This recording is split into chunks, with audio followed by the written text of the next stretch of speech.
अस्सलाम वालेकुम नाज़रीन, आपको अपने चैनल में वेलकम कहती हूँ। शुरू करती हूँ अल्लाह के नाम से जो बड़ा ही मेहरबान और नहायत ही रहम करने वाला है। अस्सलातु वस्सलामु अलैका या रसूल अल्लाह व अला आलिका व सहाबिका या हबीब अल्लाह। नाज़रीन, जो लोग मेरी वीडियोस को देखते हैं, तकरीबन मेरी हर वीडियो में दुरूद शरीफ लाजमी होता है। कोशिश कीजिएगा कि मेरे साथ पढ़ ले, क्योंकि रसूलुल्लाह सल्लल्लाहु अलैहि वसल्लम का फरमान है कि जो मुझ पर दुरूद नहीं भेजता वो सबसे बड़ा कंजूस है। नाज़रीन, आज की इस वीडियो में मैं आपको बताऊंगी कि कुत्ते की पैदाइश किस तरह हुई।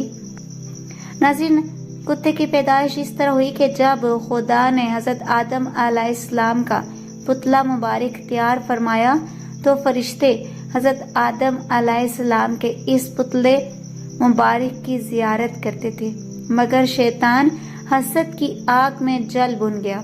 इस मरदूत ने बाज वकीने में आकर आदम अलैहिस्सलाम के पुतले मुबारक पर थूक दिया।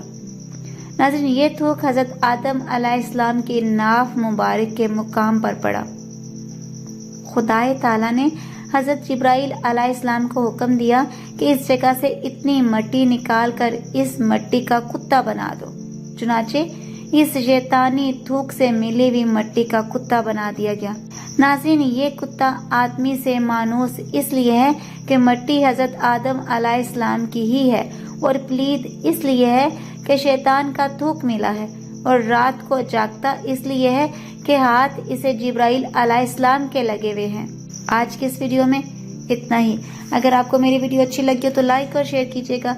अगर मेरे चैनल पर नए हैं तो सब्सक्राइब कर लें, साथ वाले बेल के आइकन को क्लिक कर लीजिएगा ताकि मेरी हर नई आने वाली वीडियो की अपडेट आप तक पहुंचती रहे। अपना बहुत सा ख्याल रखिएगा, मुझे अपनी दुआ में याद रखना मत भूलिएगा। मिलते हैं अगली वीडियो में, तब तक के लिए अल्लाह हाफिज़।